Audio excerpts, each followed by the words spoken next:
Welcome to today's Explainer. Okay, I want you to picture the year 1995. We're talking screeching dial-up modems, big glowing boxy CRT monitors, and an internet that was really just starting to wake up. And right in the middle of all this, a tiny, scrappy startup called Netscape did what everyone thought was impossible. They built a piece of software so incredibly powerful and so revolutionary that it genuinely terrified the richest man on earth, Bill Gates. What followed wasn't just some standard business rivalry, oh no. It provoked a ruthless corporate execution. Microsoft systematically suffocated Netscape's revenue, totally cut off their oxygen, and triggered the most explosive antitrust lawsuit in tech history. And the crazy thing? They did it all by mastering one very specific tactic: platform dominance. All right, let's dive right into this. Just think about the absolutely staggering contrast that defined this first browser war. On one side, we have 30 pounds, or about $40 at the time, which is exactly what it took to get your hands on Netscape software. On the other side, $0, literally free. This wasn't just some minor pricing dispute. This massive disparity is actually the beating heart of our story today. I mean, how do you even begin to compete with an opponent whose price point is literally zero? Well, to understand how we arrived at this insane standoff, we really need to understand the world before the browser wars even began. Section 1. The New King of Silicon Valley. So, to grasp how brutal this tech war eventually got, we have to remember what the early 90s were actually like. The internet back then was pretty much just plain text and academic data. It was, frankly, boring and incredibly clunky to use. But then enter a young, super confident university student named Marc Andreessen. In 1993, he co-creates Mosaic. This was the very first web browser that could actually display text and images side by side on the exact same page.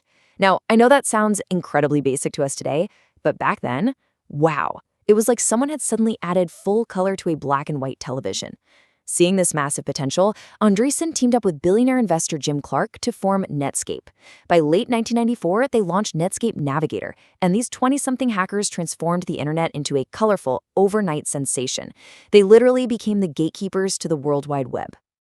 And this brilliantly illustrates exactly what happened next. Just look at that massive 90% slice of the pie. Within mere months of launching, Netscape didn't just participate in the browser market, they absolutely devoured it. If you wanted to go online in the mid-90s, you paid for Netscape. Their software was the undisputed on-ramp to the information superhighway. They had the users, they had all the cultural cachet, and they had serious momentum. And all of that momentum culminated in a truly mind-boggling number: $3 billion. In August 1995, Netscape went public on the stock market.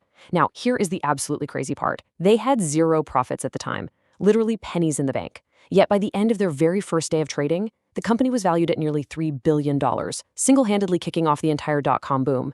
This tiny startup of young coders was suddenly a massive threat to the old guard of the tech world. But right in the middle of all this success, Marc Andreessen made a pretty massive tactical error by boasting to the press. He famously stated that Netscape would reduce Microsoft Windows to a, quote, poorly debugged set of device drivers. Just let that sink in for a second. This was the ultimate David versus Goliath inversion. Andreessen was publicly telling the world that in the future, people wouldn't even care about the Windows operating system at all. They'd just turn on their PC, open Netscape, and do everything inside the browser. By making this claim, he transformed Netscape from a cool piece of software into an existential threat to Microsoft's entire monopoly. Up in Redmond, Washington, Bill Gates was watching, and he was furious. Section 2. The Threat to the Throne. You see, Bill Gates had actually dismissed the internet early on as a passing fad for academics, totally missing that initial wave. But Andreessen's words served as a massive, blaring wake-up call. In May 1995, Gates issued a now legendary internal memo titled The Internet Tidal Wave. He basically mandated that every single division inside Microsoft pivot immediately. They needed a browser, and they needed it yesterday. So, in a massive rush, Microsoft quickly licensed the old Mosaic codebase. Yep, the exact same one Andreessen had originally worked on, and just threw together Internet Explorer 1.0. Now, at first, it honestly wasn't even a contest. Internet Explorer 1.0 was, frankly, rubbish. It was slow, buggy, and completely lacked all the cool features that made Netscape Navigator so fantastic. Tech reviewers at the time were actively telling consumers to completely avoid Internet Explorer. So, in a fair, merit-based fight, Netscape would have won hands down. Their product was just vastly superior. But here's the thing. Bill Gates didn't want a fair fight. He had an ace up his sleeve that Netscape could never, ever possibly match. Section 3. Weaponizing the Windows platform. So this is where the business strategy gets incredibly cutthroat. The absolutely crucial concept we need to talk about here is platform dominance. Basically, we're talking about leveraging a dominant underlying operating system to aggressively control and weaponize software distribution channels. At this time, Microsoft Windows was running on roughly 90% of the world's personal computers. Gates realized a very profound truth. He didn't necessarily need to build a better browser than Netscape. He just needed to use his total, undisputed control of the PC platform as a competitive weapon against them. Just think about the sheer friction involved in getting Netscape at the time. You had to convince a user to physically go to a shop, spend £30 on a chunky cardboard box with a floppy disk or CD-ROM inside, take it home, and manually install it. Microsoft looked at that massive friction and simply said, "Watch this." When Windows 95 launched, Microsoft bundled Internet Explorer directly into the operating system itself. It was right there on your desktop, the exact moment you turned on your brand new PC. The friction was absolutely zero. And even better for the consumer, it was 100% free. Microsoft basically subsidized the cost of their browser with their massive Windows profits, which instantly cut Netscape's price point down to zero. But the weaponization of the platform definitely didn't stop at just making it free. Microsoft engaged in a truly ruthless extortion playbook. They went to the huge PC manufacturers, companies like Dell, HP, and Compaq, and laid down the law.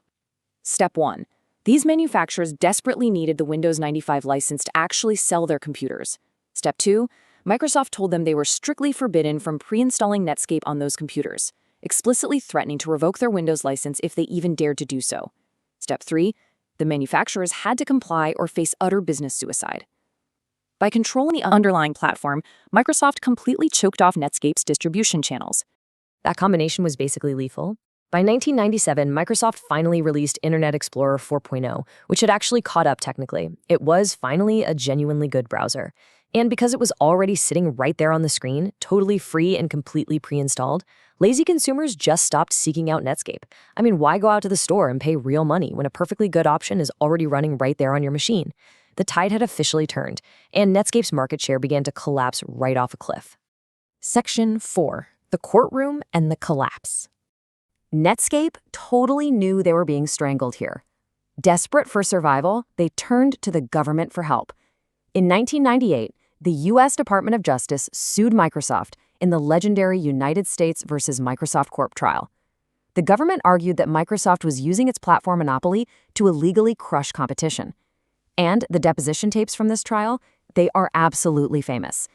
Bill Gates spent hours quibbling over basic definitions, looking incredibly evasive, and really damaging Microsoft's public image. Amazingly, in 2000, a judge actually ordered that Microsoft be broken up into two separate companies. But Microsoft appealed the decision and eventually settled in 2001 with what essentially amounted to a slap on the wrist. Unfortunately for Netscape, justice simply moved way too slow. By 1999, a suffocating Netscape had already been acquired by AOL, entirely a ghost of its former self.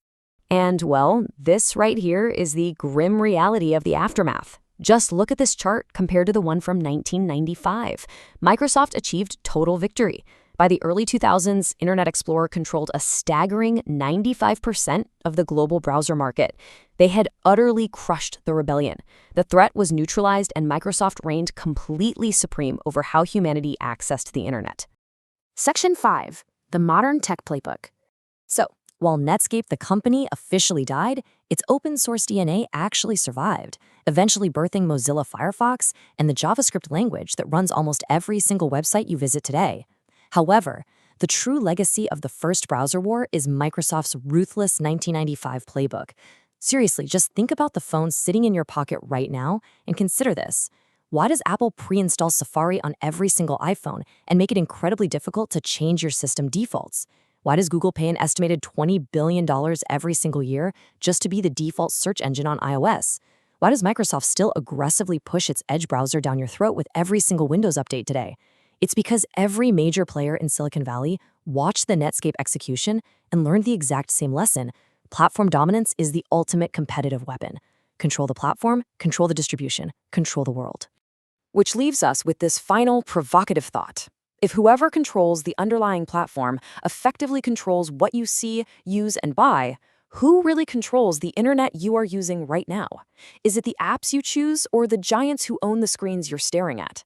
I'd absolutely love to hear your thoughts on this. Let me know in the comments below. Do you remember the golden days of Netscape Navigator, or are you young enough to have only ever known a world dominated by Google Chrome and Safari?